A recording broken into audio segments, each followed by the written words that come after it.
Magandang araw sa inyo lahat, mga kaibigan. Sumasa inyo na naman ang ating Snatch Away Facebook page at YouTube channel, at ngayong araw na to ay Webes. Kaya ang ating segment ay ang Study on Prophetic Book. At ang ating pinapag-aralan ay ang Book of Revelation. Welcome! At sumayin niyo ang biyaya, kapayapaan at walang hanggang pagmamahal ng Diyos na ating Ama at Panginoong Hesukristo. Ako ang inyong lingkod at kaibigan, Enig Ebreo. Sana samahan niyo ako sa ating study on prophetic book ngayon, na tayo nasa chapter 40 ng Book of Revelation.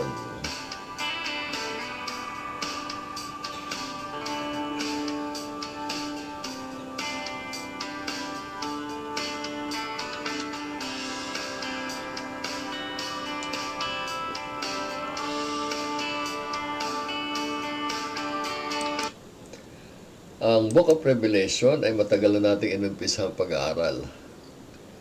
At alam niyo mga kaibigan, tayo ay ang system ay ang book by book, chapter by chapter at verse by verse na study. Kung tawagin nga ay inductive Bible study method.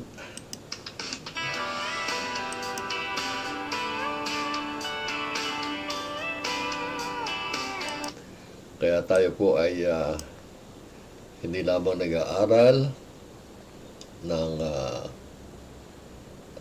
hindi lang tayo nag-aaral, kundi kinakailangan ang pag-aaral natin ay magkaroon ng sapat na kaalaman at pagkakilala sa ating Diyos at sa Panginoon Jesucristo, lalo na sa mga kapahayagan sa mga darating na panahon.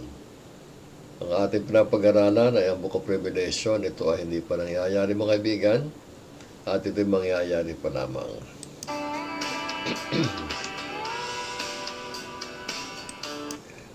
At bago tayo magpatuloy ay muli, inuulit-ulit ko sa inyo, samahan niyo ako at subaybayan ang ating Snatch Away Facebook page at YouTube channel, sapagkat ang hatid namin sa mga kaibigan ay isang kaalaman tungkol sa Panginoon Jesucristo, sa kanyang ginawa at sa mga gagawin pa niya sa hinaharap mga kaibigan. At higit sa lahat sa mga pangako na kanyang binitawan na ating maasahan, lalo na ang kanyang pangako ng pagbabalik na ating pag-asa sa ating buhay na walang hanggan.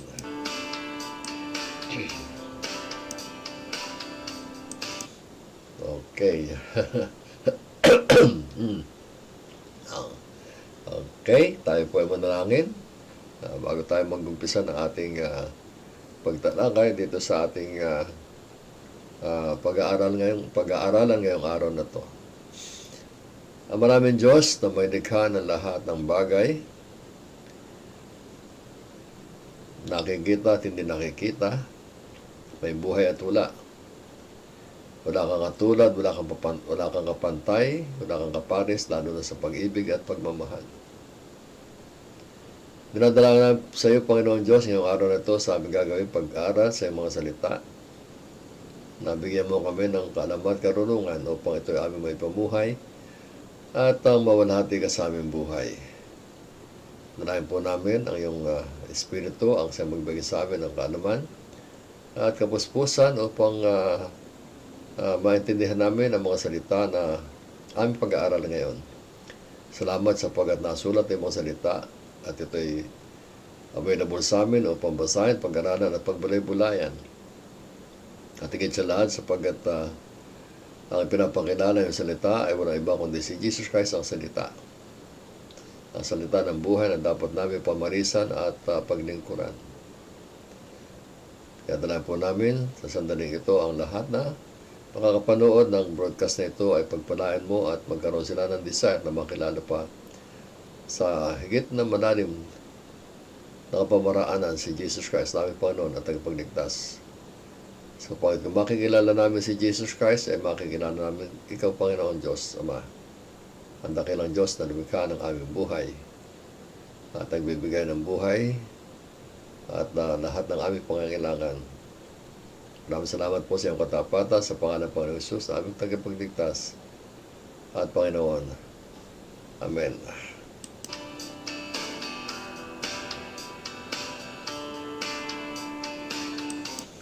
Okay mga kaibigan, tayo dadako na sa chapter 14 ng ating pag-aaral ng Book of Revelation o Apokalipsis. Sa ating salita ay kapahayagan. Ang nakaraan natin pag-aaral sa chapter 13 ay nakita natin doon ang ipinapakilala sa atin ay ang New World Order, ang one world government, one religion, and one economic system na pamumunuan ng Antichrist.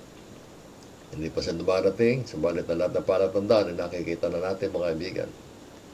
Lalo sa ating pag-aaral sa ating segment na The Last Hour, doon ay tinutukoy natin ang mga palatandaan ng pagbabalik ni Jesus Christ sa Israel. Sapagkat ang Israel ang kanyang babalikan mga kaibigan, tayo na church niya ay hindi niya babalikan kundi tayo kukunin niya ng biglaan sa impapawid upang makasama niya noong walang hanggan. Kung nasa siya, nandun din tayo. Ayon sa nasusulat sa kasulatan. So, tayo na sa panahon ng church. At hindi pa nangyayari ang tribulation. At ang tribulation period, ito ay 7 years. After the rapture, magkakaroon ng peace treaty si Antichrist at ang Israel. And within that 7 years, ay itatayo ng Israel ang kanilang temple. At in the midst of the 7 years, treaty nila ay sisirain ng Antichrist sa kanilang kasunduan sa pagtatayo siya sa templo at magpapakilala siya ng Diyos at kailangan siya sambahin. Dito mabubuksan ang mga mata ng Israel at sila itatakas ng Diyos, dadalhin sila sa wilderness o sa ilang. Pagkatapos ay magkaroon ng Great Tribulation period kung saan ang puot ng Diablo at ang puot ng Diyos ay magkakasabay. Sapagkat galit na galit si Satanas sa maiiwan sa Jerusalem o sa Israel na mga nananampalataya kay Jesus Christ, sapagkat maraming sasampalataya kay Jesus Christ sapagkat ito ang gagawin ng 144,000 na ating pag-aaralan ngayon mga kaibigan. Yung 144,000 na yan ay sa mga ngaral at maraming makakakilala, Israelita at hindi, ang mga hintil makakakilala sa pamagitan nila. Kaya dito sa chapter 14 mga kaibigan, ito na ang umpisa, yung chapter 13, yun ang umpisa ng talagang Great Tribulation period kung saan yung galit at puot ng Diyos ay kanya ibubuhos sa mga tumanggi kay Jesus. Ganoon din naman yung galit ni Satanas na sa Israel ay nakatakas, ibubuhos din niya doon sa mga naiwan. Kaya mga kaibigan, ito ay mangyayari sa hinaharap na napapakahirap na magiging tayuan ng mga tao sa panahong yon. Kaya natin pinapag-aralan ng Book of Revelation, ito inutos ng Diyos ay pahayag upang mga tayo mapaghanda at mga pamilya ng kanyang destinasyon. Sapagkat ang issue ay ang kaligtasan ng tao. Sapagkat nakatakda ang kamatayan sa bawat isa at pagka namatay na ay nahatulan na, walang second chance sa salvation. Sapagkat oras na mamatay ay nahatulan na ang isang tao sa kanyang destinasyon.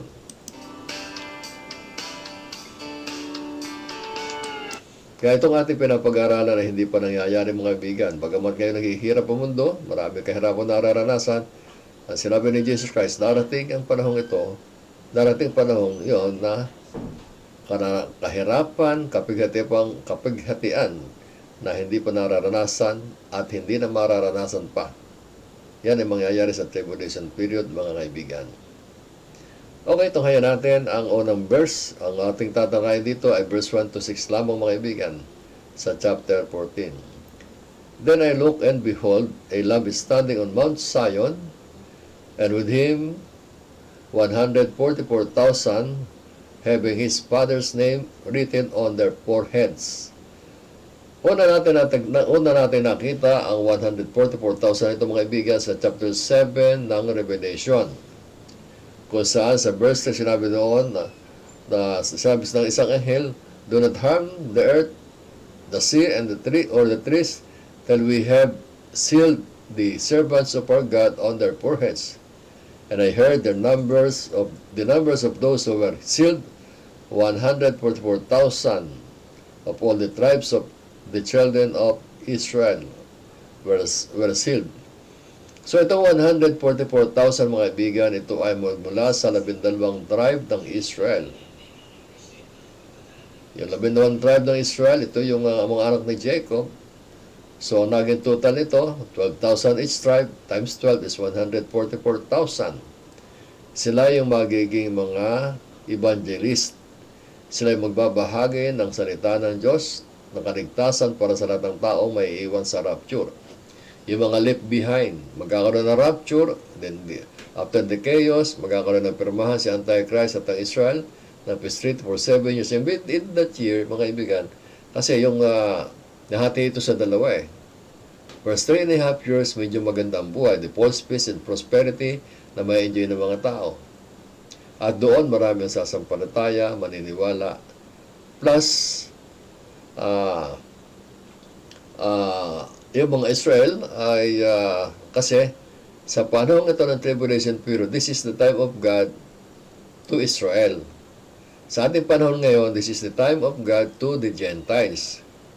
Sapagkat tinanggihan ng Israel ang Panginoon sa Kristo, natanggapin bilang kanilang Messiah, so salvation goes to the Gentiles. Kaya ang mga Gentile ngayon nagpapahayag ng salita ng Diyos na Ebanghelyo. Katulad ko, na nagpapahayag sa maliit kong kaalaman, nagpapahayag ang salita ng Diyos. Ay, ama Gentile, Pilipino tayo.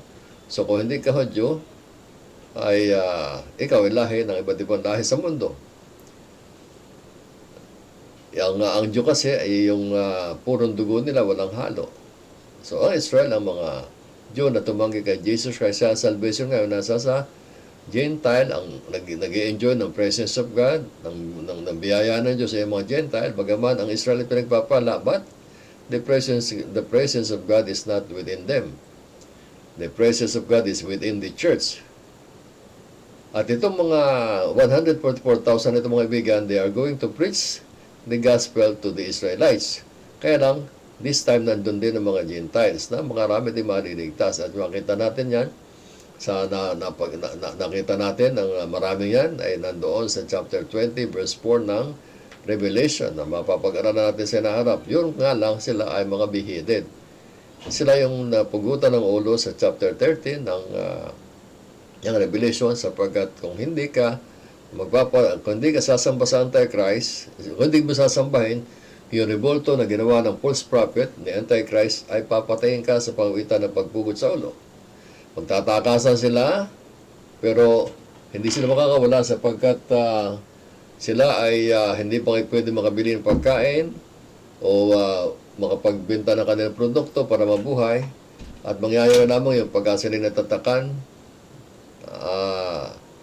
ng mark of the beast. Pero, pag hindi nagpatatak, pugot ang ulo mo, save ka naman. Gano'n ang salvation sa tribulation period, mabigat. Kailangan ang buhay mo ng kapal. Hindi katulad ngayon, malaya tayo, bagamat meron ng persecution, but we are under the era of grace, mga kaibigan. So itong 144,000 na to ay ang unang bunga ng tribulation.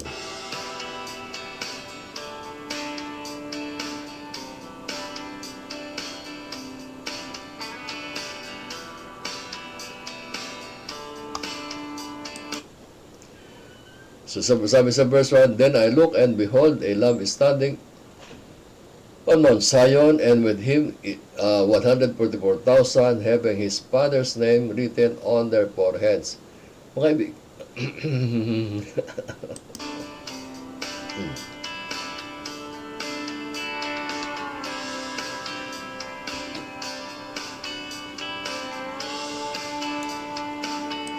Pagka-chichin po ang magsalita, parang may sumasabit, may maharang. So, mga kaibigan, ang nakita ni John, kasi si John ay nasa heaven siya eh. Nandun, yun ang kanyang location. Nakita niya sa Mount Zion, nakatayo ang Lamb. Si Jesus Christ nakatayo. Kaharap niya ang 144,000. So, Ito ay preview ng second coming ni Jesus Christ, mga kaibigan, sapagkat when Jesus comes again, tatayo siya sa Mount Zion sapagkat nandun ang trono ni David na kanyang ang hari ng Israel, ang hari ng ang kaharian ni David, ang tagapagmana sa kanyang trono ay si Jesus Christ. So, pagbabalik ni Jesus Christ, doon siya tatayo sa Mount Zion. At ang first fruit, ang unang bunga ng tribulation period ay ang 144,000. So yan mga bigan.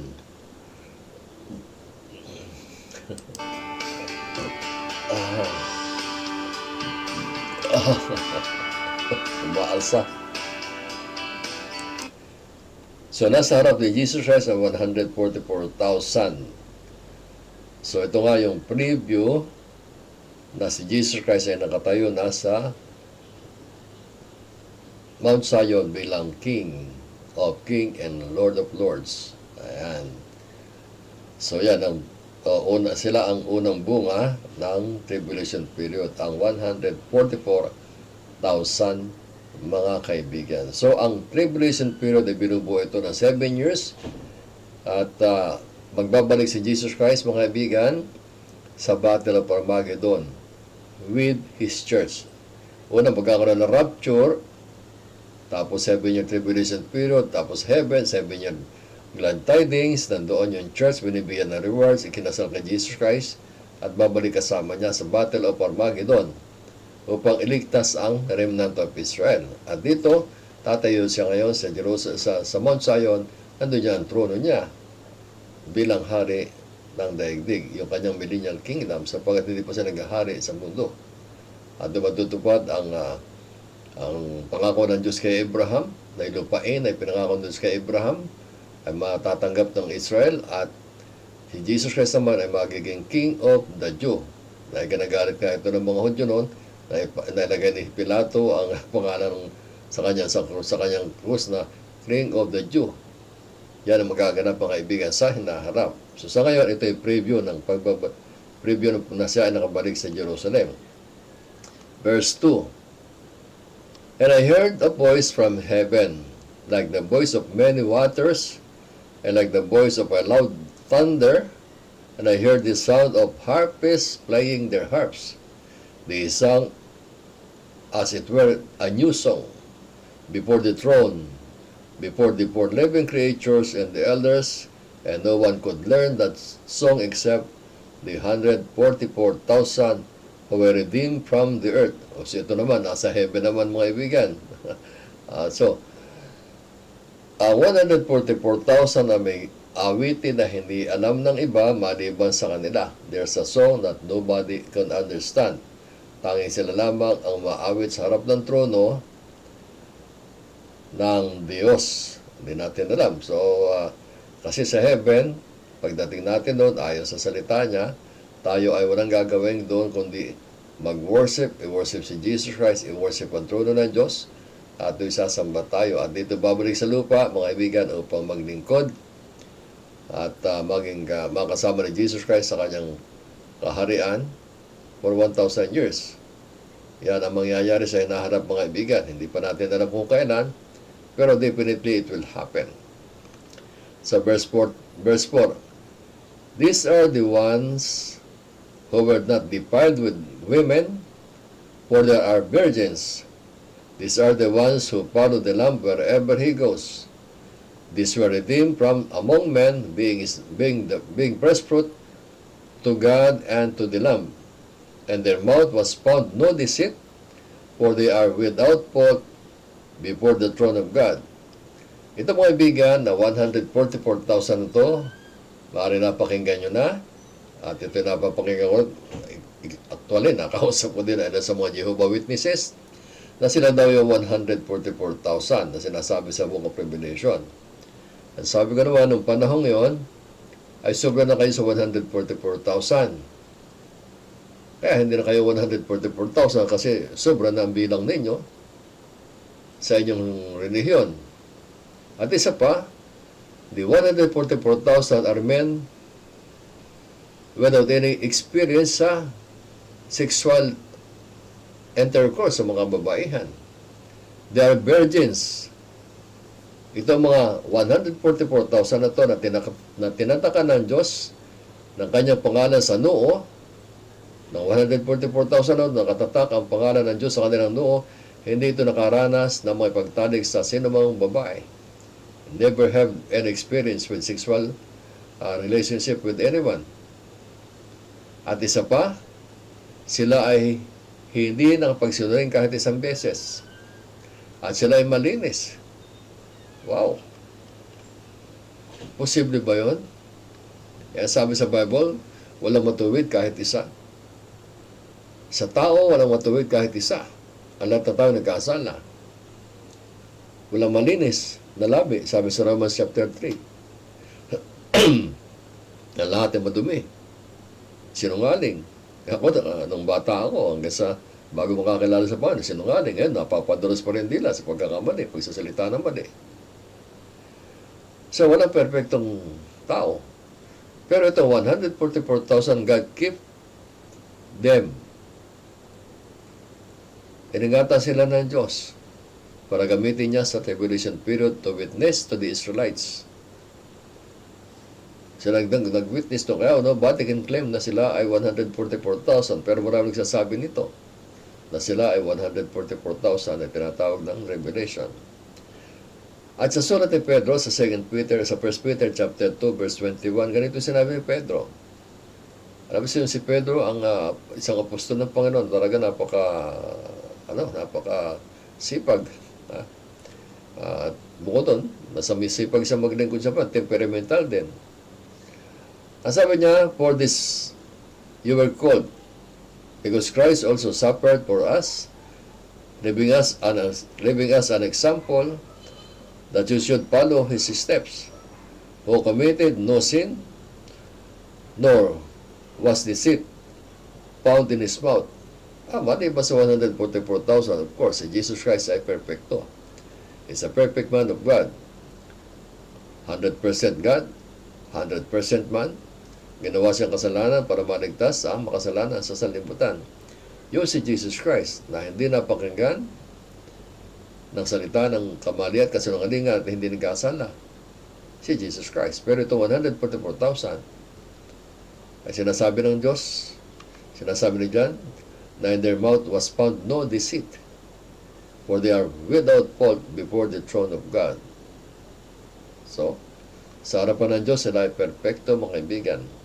At tayo naman, church, mga kaibigan, bagaman tayo ay galing sa maduming buhay, ayon sa Ephesians chapter 5, Jesus Christ or the Holy Spirit is preparing us to prepare God.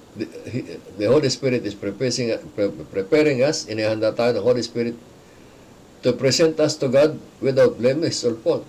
Yan, pagharap natin sa Diyos, sa Kanyang trono, wala tayong mali sa harap ng Diyos, sapagkat ang lahat ng ating mali at ating kasalanan, karamihan ay binuhusan ng dugo ni Jesus Christ upang tayo iharap ng Diyos harap na tayo sa Diyos na walang kapintasan.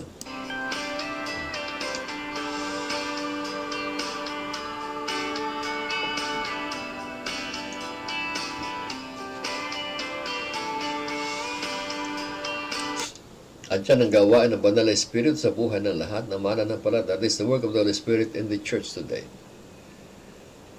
So the Holy Spirit is with us to convict us and us, to cleanse us and upon us, to serve God, upang maglingkod sa Diyos. Kaya ngayon, the Holy Spirit is working in us and through us. Katulad ko, mga kaibigan, sino ba ako? Wala mo may pagmamalaki. Hindi mo matalinong tao. Ipinanganak ako sa mahirap na pamilya. Wala mo narating. Wala mo masasabi sa buhay ko. Wala mo pagmamalaki. Kundi, naging mayabang. Kunting bagay. Kasi sabi nga, walang-wala ka na. Hindi ka pa magyayabang. Nagyabang naman tayo. May narating din. Sa kayabangan. At kumita rin naman.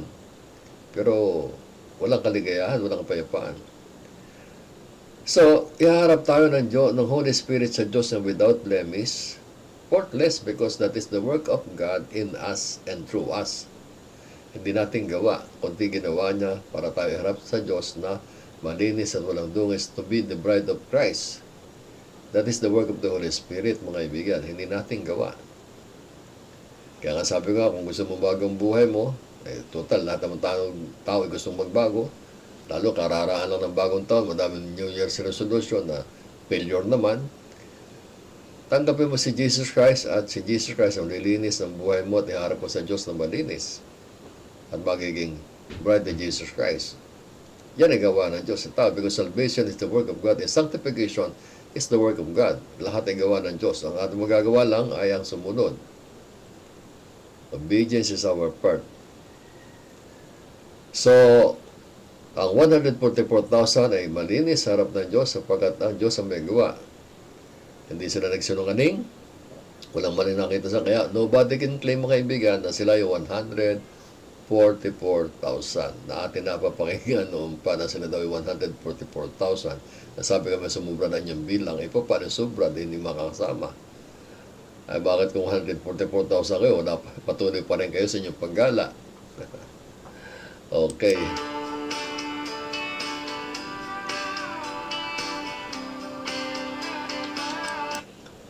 Now, verse 6 and 7.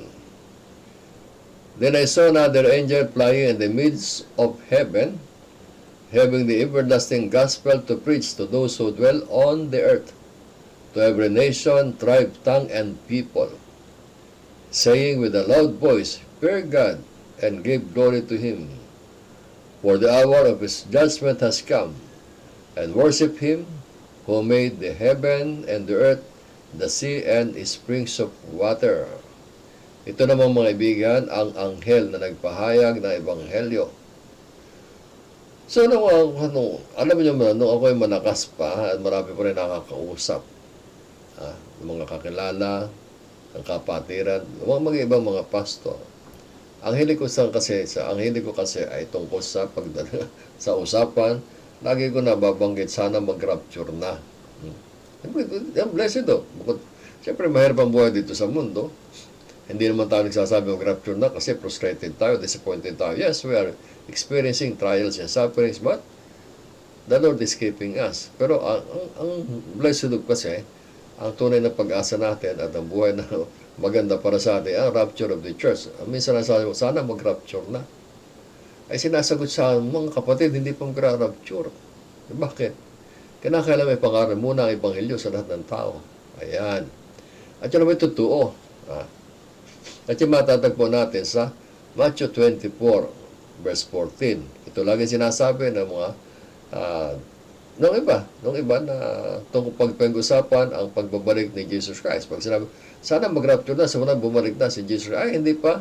Kasi hindi pa napapangaral ang salita ng Diyos sa lahat ng tao. Isipin mo nga na 8 billion ang population ngayon. Sapat sino susulat sa Matthew 24 verse 14. And this gospel of the kingdom will be preached in all the world as witness to all nations. Then the end will come. Yan. Totoo talaga na dapat may pangaral ang ebanghelyo sa lahat ng tao bago dumating si Jesus Christ. And then sabi niya sa Matthew 28, sa Mark 16, yung Great Commission.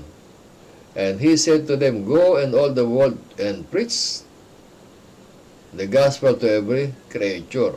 So lahat ng tao dapat, bago bumalik si Jesus Christ, ay makakarinig ng ebanghelyo. Ano ba ang gospel? Ano ba ang ebanghelyo? That Jesus, alam niyo, ang ibig sabihin ng gospel or ebanghelyo ay good news. Ang good news, mga kaibigan, ay si Jesus Christ ay nabuhay na mag-uli. Jesus was risen from the dead. That is the good news. Yan ang gospel. Sapagat magmula na mamatay si Adan at lahat ng tao na matay hanggang ngayon wala pa nabubuhay na muli maliwan kay Jesus Christ. So yung good news is the resurrection of Jesus Christ is the assurance of all who believes in Him sa buhay na walang hanggan. Katiyakan na lahat na sumampalataya sa Kanya ay magkakaroon ng buhay na walang hanggan sa piling niya. That is the good news. Kung nagbabasa ka man ng Bible, the Bible kasi is good news. Yan. May mga good news translation. That is the scripture. Scripture na yon, the spirit of the scripture is Jesus Christ. It was written for us to know God and to lead us to Jesus Christ for our salvation. And the good news is Jesus Christ. Kung hindi nabuhay na muli si Jesus Christ, what is the good news? Walang magandang balita kung si Jesus Christ ay hindi nabuhay na maguli. Si Adan ay hindi pa nabubuhay maguli. Ibig sabihin, hindi pa nabubuhay na maguli, magkakaroon ng panibagong katawan. Sapagat ang tao pag namatay, buhay naman yan eh. Ang tao hindi namamatay. Ang namamatay ng katawan. Pag namatay ang tao, ang ibig sabihin, hihiwalay ang espiritu sa kanyang katawan, yung katawan babalik sa lupa at magiging lupa, pero espiritu ay buhay. Ang pagkabuhay ng muli ay ang pagkakaroon ng katawan, panibagong katawan, at makakasama siya ng Diyos, magpawanang hanggan. Pero yung namatay, na hindi tumanggap kay Jesus Christ, mabubuhay siya, nakasama ni Satanas, hiwalay sa Diyos. Yun ang ibig sabihin ng good news is, Jesus is risen, and that is the assurance of our salvation to be with the Lord for eternity. So yan ang balita talaga. Yan ang talagang sinasabi ng Biblia na hindi babalik si Jesus Christ hanggang hindi napapangaral ang salita ng Diyos.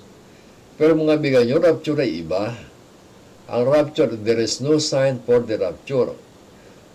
Napapag-aralan natin sa The Last Hour, tuwing Tuesday, ang signs of the end times. Signs sa pagbabalik ng Jesus Christ sa Israel. Pero ang rapture ay walang sign. Ang rapture is imminent, bigla na dito mangyayari, and after that, that is the kick-off total tribulation period, mag-uumpisa tribulation period after na magpirma sila ng Antichrist at ng Israel ng 7-year peace treaty. So ngayon, nag-iintay pa tayo sa mga ganapan ng propesya ng Diyos tungkol sa rapture at tungkol sa pagbabalik ni Jesus Christ. Ano yung mauna? Siyempre, mauna ang rapture. So yung end of the age, mawawala ang church sa daigdig na to at ang matitira ay mga tumanggay kay Jesus Christ at ang Israel. Mayroon pa rin salvation dyan. Kaya lang, hindi katulad ngayon na ang kaligtasan ngayon ay magaan, libre. Tatanggapin mo lang si Jesus Christ bilang iyong Panginoon at ang pagligtas na mayroong pagtitiwala at pananampalataya. Hindi, lahat naman naniniwala kay Jesus Christ eh. Tayo mo, naniniwala ka ba kay Jesus? Yes. Kristiyano ka ba? Yes. Tayo na sa Pilipinas kasi katolikong bansa ang Pilipinas. And yan ang pagkakilala natin sa isa't isa na tayo Kristiyano kasi hindi tayo Muslim. Yan ang katotohanan mga kaibigan. Kaya nga, ang angel na ito mga kaibigan, ang magpapahayag ng everlasting gospel sa lahat na hindi naabot ng ebanghelyo sa tribulation period. Ngayon, ang pangangaral ng salita na sa television, nasa radyo, dati nag-radio din ako, sa churches, sa kalye, pinapangaral ng salita ng Diyos, pero hindi pa rin naabot ang huling creature, ang huling tao. Tuloy yan, marami nagtuturo ngayon sa social media, katulad ko. Nasa Facebook Live tayo at sa YouTube kasi libre naman eh. Ito ang pagkakataon ko na maabot pa maraming tao sa pagtuturo ko ng salita ng Diyos. Sa pagkakataon na niniwala na ang salita ng Diyos hindi magbabalik na walang saysay. Siyempre, hindi lahat na makikinig sa akin maniniwala. Yun, ano lang yan. Hindi ko na sinasabi maniwala ka. Pero sinasabi ko siya, ito ang pagkakataon mo. Kasi kami na nagtuturo, we are not imposing, we're just exposing. So, it is an opportunity sa mga tao na makapanood sa iba't ibang media. Yung pagpapahag na ebanghelyo. Pero hindi pa rin maaabot ang maraming tao. Kaya nga, ang huling mga ngaral ito ay ang angel. During the tribulation period, mga ibigan, mayroong 2 witnesses. Sa chapter 11 na roon ng Revelation, na kinikilalang maaari si Moses o si Elijah. O maaari si Moses, maaari si Elijah o si Enoch. O alam mo sila? Yung 2 witnesses ay nangaral at nakita sa buong mundo sapagkat for 3 days hindi sila inilibing. nandun sila sa kalye at kitang-kita ng buong daigdig na sila nandoon. Nagbigay pa nga ng regalo, yung Tribulation Christmas nang mamatay yung dalawang witness.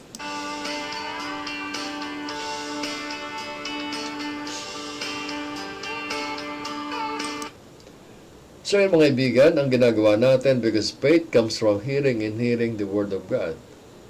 Kaya ito nagpapahayag ng salita ng Diyos para mapakinggan ng mga tao ang salita ng Diyos. Because faith comes from hearing and hearing the Word of God. So, pinapangaral natin ay hindi kwento. Tayo nagtuturo ng parable, Monday, Wednesday, and Friday. Yung ating Jesus is forever. But that parable is kwento sa lupa na may kahulugang panlangit. Hindi ordinary kwento, parable. So we're preaching Christ, we're preaching the Word.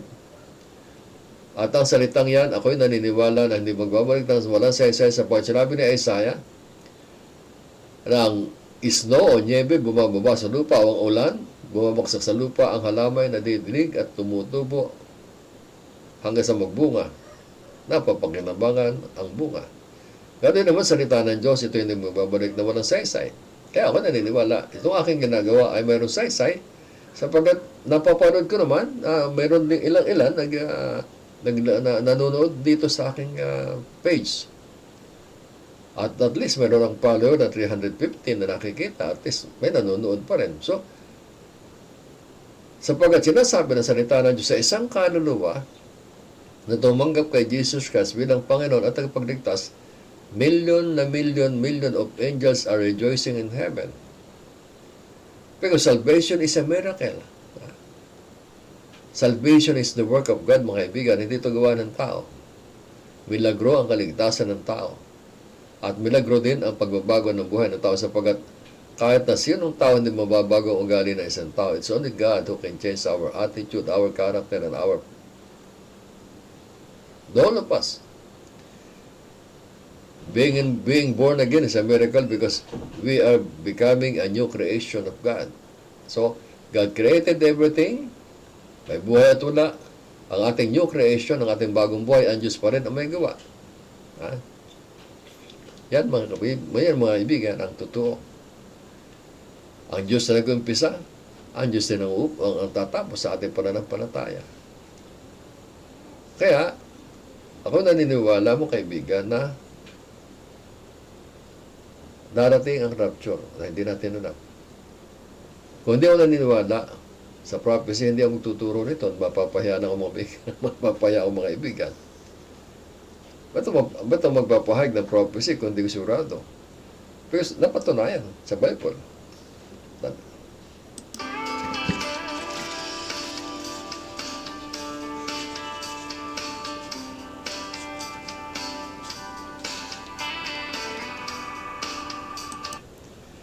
Napatunayan sapagkat there are 300 plus prophecy that God prophesied before the first coming of Jesus Christ.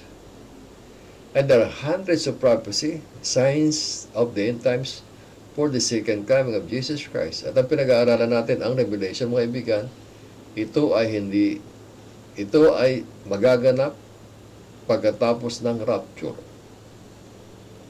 Kung hindi magiging totoo ang rapture, walang tribulation. Pero pag nagkaroon ng rapture, mayroon tribulation. Ngayon, kung kayo may iwan, problema nyo yan, mga kaibigan. Sapagkat ang tribulation period ay panahon ng kahirapan, kagipitan, at ang salvation ay kamatayan, ang katapat. Hindi katulad ngayon, ang kaligtasan may pagtatawanan ka ng, maaaring itakwil ka na yung pamilya. Dahil mo na isang kilala na nung kabataan ako nasa Maynila, na isang bata na anak ng mayaman, spoiled, umuwi ang kotse, basag-basag, bangga-bangga. Isang gabi umuwi siya.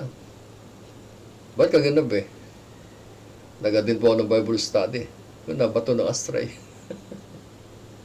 Napagalitan natin niya. Yun ang abutin mo. Hindi pugot ng ulo. Ay, Raymond, ito mo, tinutukoy si Raymond, nasa Canada, nanonood sa akin yan. Mga kabataan namin, kami nasa Manila. Yan si Raymond. spoiled. Baga-baga ang kotse, mayaman. Sabi niya ginabi, saka yan kwento ni Raymond yun, ha? Sabi, at po ng Bible study, yun, ba to? Yan si Raymond, nanonood sa akin yan. So marami tayong nanonood sa akin na dati namin kabataan sa Manila. Meron sa Amerika, yan sinahay ato. Sino to yun, may nanonood sa atin. Kaya nag-enjoy ako sa pagtuturo sa yung mga dati kong mga naturuan, mga dati kong kasama noon sa Manila, nakikita ko rin.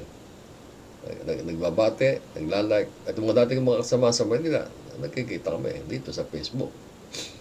So I enjoy these things. Nag-enjoy ako sapagkat alam ko na aking ginagawa ay mayroong kapararakan. At alam ko rin itong sinasabi may katuparan sapagkat this is prophecy. At ang Diyos ay hindi pwede magsinungaling.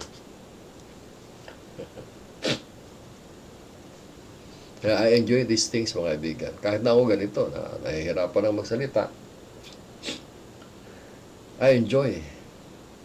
Kasi, the joy of the Lord is my strength. Dati wala akong kagalakan sa buhay.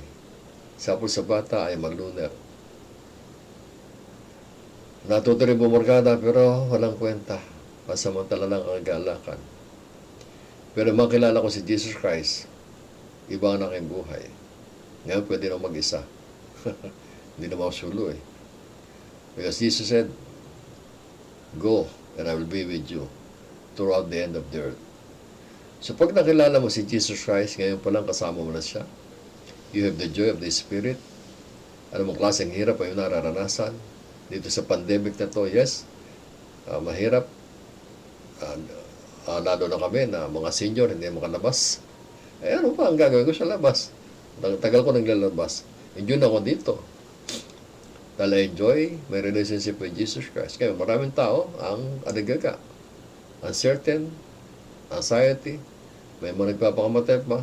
Why? Because they do not have relationship with Jesus Christ. And they do not have peace. Kaya nga sinasabi ko, no Christ, no peace. Kaya nga mga kaibigan, ang rapture ay darating, hindi natin alam. Yung sa mga nagsasabi, ng mga nakausap ko noon, hindi pa darating kasi hindi pa na ipapangaral ang salita ng Diyos. Sabi ko naman, sige, huwag lang tayo magdebate, payag na. Alam ko naman, hindi darating si Jesus Christ na hindi na ipapangaral ang salita ng Diyos sa huling tao sa Israel, sa second coming niya. Pero alam ko rin naman na kahit hindi pa na ipapangaral ang Ebanghelyo sa buong mundo, darating ang rapture na hindi natin alam. Because rapture is our blessed hope and rapture has no sign. And rapture is the sign or the kick-off for the tribulation period, mga kaibigan. Okay, so, kaya iniimbitahan ko kayong tanggapin si Jesus Christ bilang inyong Panginoon at tagapagligtas sapagkat wala kayong pag-asa sa buhay na matahimik at may kagalakan sa gitna ng magulong sanlibutan. At sa libutang ito, hindi natin tirahan, pansamantala lang tayo dito. Kung tumanggap ka mo kay Jesus Christ, at kukunin ka niya para makasama niya sa kamatayan o sa rapture. O kung tanggihan mo si Jesus Christ, kukunin ka rin niya. Sa bawat itinakda ng Diyos sa kamatayan mo, kaya nang baka hindi mo siya makasama kasi tinanggihan mo siya. Pero tinanggap mo siya, makakasama siya for eternity. Yan ang katotohanan, mga kaibigan. Na tayo ay nandito sa lupa, pansamantala at binibigyan tayong panahon ng Diyos na makapamili sa ating patutunguhan kung saan natin gugugulin ang ating buhay na walang hanggan. Dalawa lang pagpipilian. Tatanggapin mo si Jesus Christ, tatagpagligtas, ligtas ka. Kung tatanggihan mo siya, hindi kanya itinulak. Ikaw pumili sa iyong kapahamakan. So kung ako sa iyo na nanonood, choose life. Bilhin mo si Jesus Christ para magkaroon ka ng kapayapaan habang tayo naghihintay dito sa lupa. At pag nag-rapture na, okay na tayo sa kamatayan, to be absent from the body is to be present with God. And that is for eternity. Okay, maraming salamat sa inyong panonood ng ating episode ngayon, ng ating study on the book of Revelation. At inuulit ko, subaybayan nyo ang ating Snatch Away at inyong pamanita, i-like nyo o i-share nyo sapagat itong program na to, itong page na to ay mayroong katotohanan dala. Sapagkat si Jesus Christ ang katotohanan at ang kanyang salita ay walang kamalian.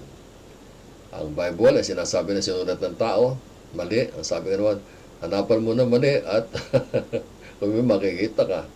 Pag nagbasa ka ng Bible, ang makikita mong ikaw ang mali, hindi yung Bible. Sapot ang Bible ay salamin ng buhay mo.